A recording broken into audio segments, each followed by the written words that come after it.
Okay, so what I'm going to do is, you notice that the line on the spool is going this way. So I'm going to wrap it around the breakaway cannon the same way, right? Wrap it around once, twice, okay? That's all you have to do is twice. Use your index finger, bring the lever up and hold it like that so it holds it in, okay? Trip your bail, and the only thing you have to do now is cast.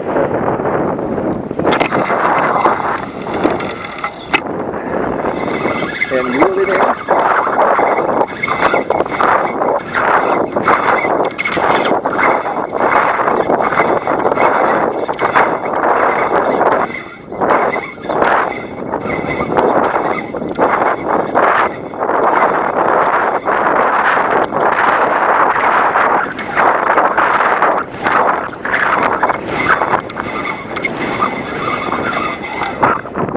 That's it.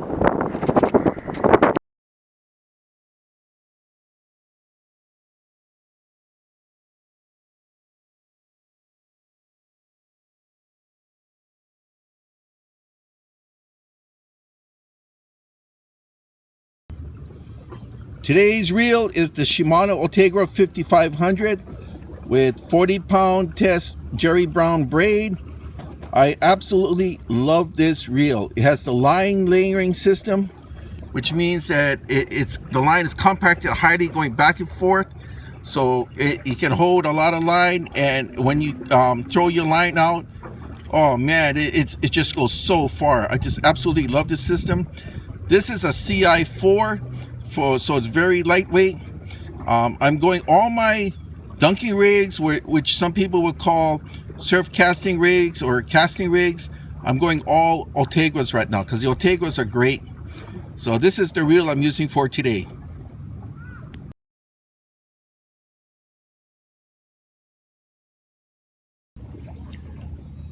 Today I am using my Lamy Glass. It's the 11-foot Insane Surf.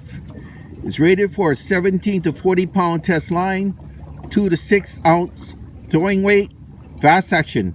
I really love this rod. It's a good size for short casting, and I sometimes use it for plugging like today.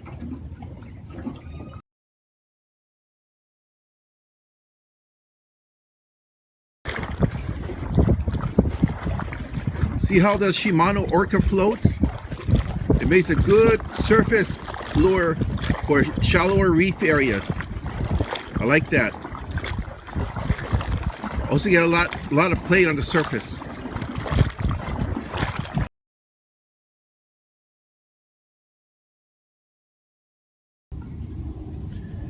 Hey guys, I had a lot of questions about the Breakaway Cannon, how to use it, how to attach it.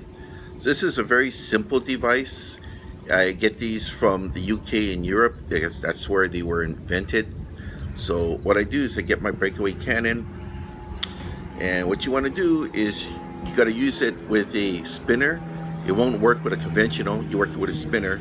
And the reason why this device was invented is so when you use braid, and when you're holding the finger, you're using your index finger here to hold the line, it won't cut into your finger.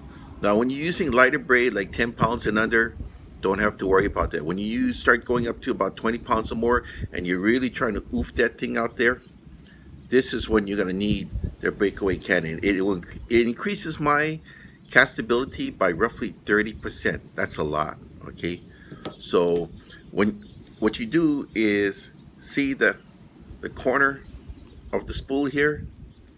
You have to attach this unit upside down, see on the bottom here.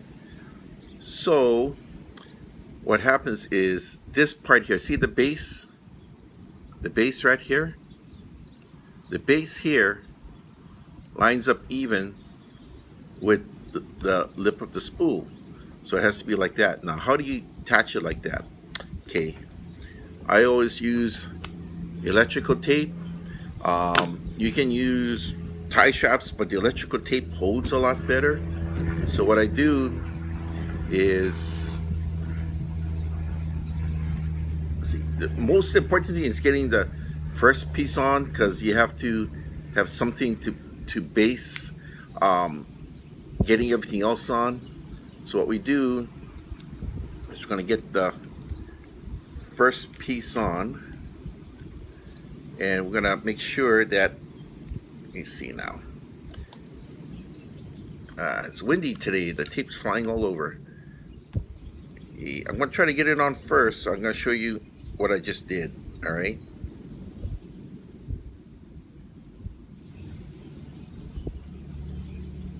all right, I'm going to get the first piece of tape on.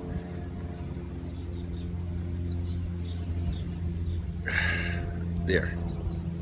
Okay, what I did is, if you can see this, the lip over here is equal now to the base of the stud. Now what you're doing is, you notice the line is going this way on the reel. So what you do is you loop the line through here the same way. You loop it the same way here. See, you loop it at least 2 times here. You have to follow the way the line is on the spool, okay? So let me go finish this off. Let me go attach the second piece of tape.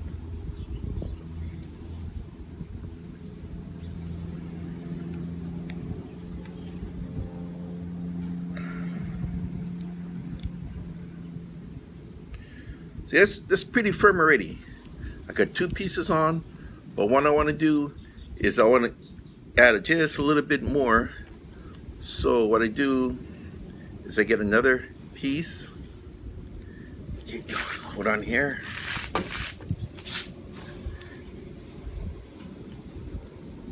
What I'm going to do is overlap the other piece by 50%. So what I'm going to do is I'm going to actually lengthen the amount of tape that's on this.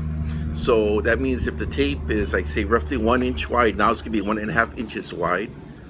See, like so. I just lengthen it out. So I'm going to do the same thing to the back one. I already got some pre-cut pieces.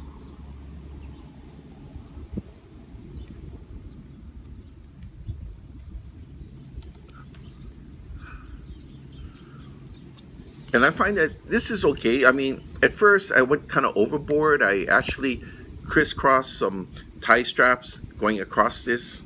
That was actually overkill. See, so what you got now, that's what you have. All right, so let me take off the braid from the line saver.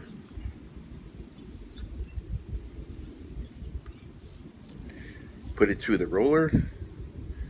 Okay. Now, this is what you got to work with right here. Now, like I said, the line is going this way, all right? So what you want to do is, see, motion this up. You're going to twirl it 2 times around here, like this. 1 time, 2 times. See how it's one around that 2 times now, right? Then you close it. This little lever here is extension of your index finger. Okay, this goes out, and that's how it's going to look like, right?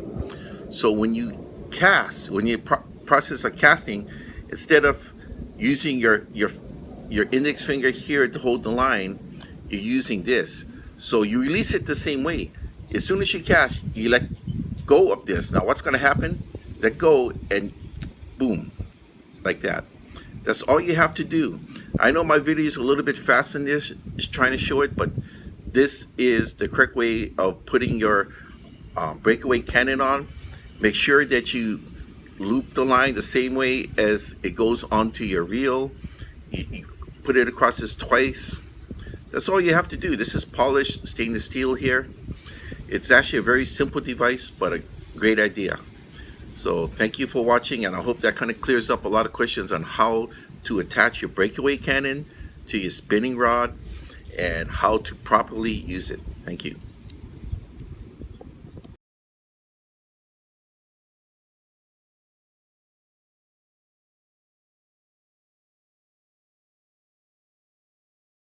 Okay, I got myself a 11-foot surf casting lamy glass. Really nice rod. I'm using a Shimano 5500 Ultegra with 40-pound test braid, Jerry Brown, and I'm using I think it's called the Ghost. This is a Shimano Orca. So on dirty days like this, it's a fantastic lure because it's very bright and reflective. So what we're going to do is, okay, the line is twirling this way, right? So what we're going to do is going to make 2 twirls around the knob there, lock it down. Remember now, the line has to go the same on here, the same way as the line is on the spool, okay? Now we chip that back, simple toss. Wow, far simple toss. And this time I'm going to make this one go just under the surface. It'll zigzag back and forth, very slow retrieve.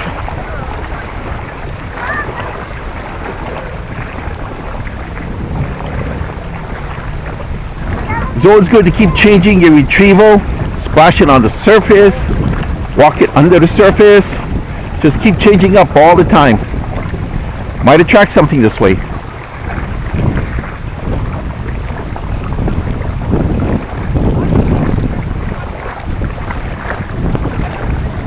But I like the way this thing is presented under the water. Look at that. Look how beautiful that nice shiny silver color is. Very reflective. Caught a stickfish. All right.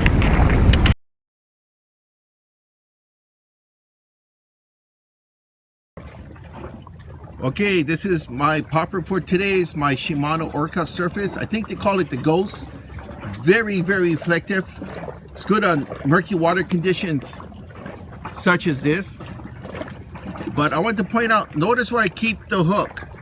Okay, I do not put the hook to the Elkanite guides of the case or to the wire frame because the hook would scratch the coating off the wire.